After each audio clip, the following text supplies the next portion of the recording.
Easy knowledge ഫയലിലെ പുതിയൊരു വീഡിയോയിലേക്ക് എല്ലാവർക്കും സ്വാഗതം.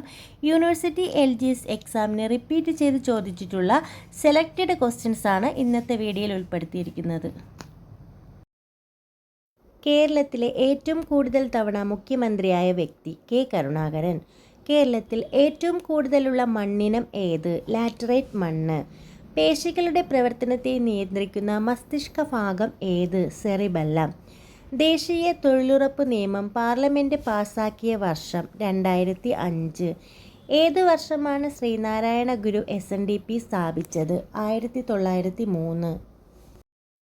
ഇന്ത്യയുടെ ധാന്യപ്പുര എന്നറിയപ്പെടുന്ന ഭൂപ്രകൃതി? ഉത്തര മഹാസമതലം. കേരളവുമായി ഏറ്റവും കൂടുതൽ അതിർത്തി പങ്കിടുന്ന സംസ്ഥാനം? തമിഴ്നാട്. കേരളത്തിലെ ഏറ്റവും കുറച്ച് കടൽ തീരമുള്ള ജില്ല? കൊല്ലം. പ്രവർത്തിക്കുക അല്ലെങ്കിൽ മരിക്കുക എന്ന മുദ്രാവാക്യം ഗാന്ധിജി ഏത് പ്രക്ഷോഭവുമായി ബന്ധപ്പെട്ടാണ് നൽകിയത്? ക്വിറ്റ് ഇന്ത്യ സമരം. ഇന്ത്യയുടെ പൈതൃക മൃഗം? ആന.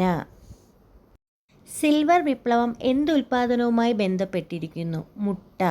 കുളു താഴ്വര ഏത് സംസ്ഥാനമാണ്? ഹിമാചൽ പ്രദേശ്. കേന്ദ്ര തോട്ടവിള ഗവേഷണ കേന്ദ്രം? കാസർഗോഡ്.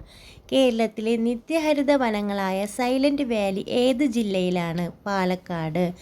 രോഗപ്രതിരോധ ശേഷി നൽകുന്ന രക്തത്തിലെ പ്രധാന ഘടകം ഏത്? ശ്വേതരക്താണുക്കൾ. കേരളത്തിൽ ഏറ്റവും കൂടുതൽ ജലവൈദ്യുത പദ്ധതികളുള്ള ജില്ല? ഇടുക്കി. ബലത്തിൻ്റെ യൂണിറ്റ്? ജൂൾ. സൗരയൂഥത്തിലെ ഏറ്റവും വലിയ ഗ്രഹം? വ്യാഴം. ഭാരതീയ റിസർവ് ബാങ്കിൻ്റെ ആസ്ഥാനം? മുംബൈ. സൈലന്റ് വാലിയിൽ കൂടി ഒഴുകുന്ന പുഴ? കുന്തിപ്പുഴ. സമരം തന്നെ ജീവിതം ആരുടെ ആത്മകഥയാണ്? VS അച്യുതാനന്ദൻ. മരങ്ങളെ ആലിംഗനം ചെയ്യുക എന്നതുമായി ബന്ധപ്പെട്ട പ്രസ്ഥാനം? ചിപ്കോ പ്രസ്ഥാനം. ആര്യസമാജ സ്ഥാപകൻ ആരാണ്? ദയാനന്ദ സരസ്വതി. ഇന്ത്യയിൽ ആദ്യമായി പെട്രോളിയം ഖനനം ചെയ്തത് എവിടെയാണ്? ഡിഗ്ബോയ്. ധാന്യവിളകളുടെ രാജാവ് എന്നറിയപ്പെടുന്ന വിള ഏതാണ്? നെല്ല്.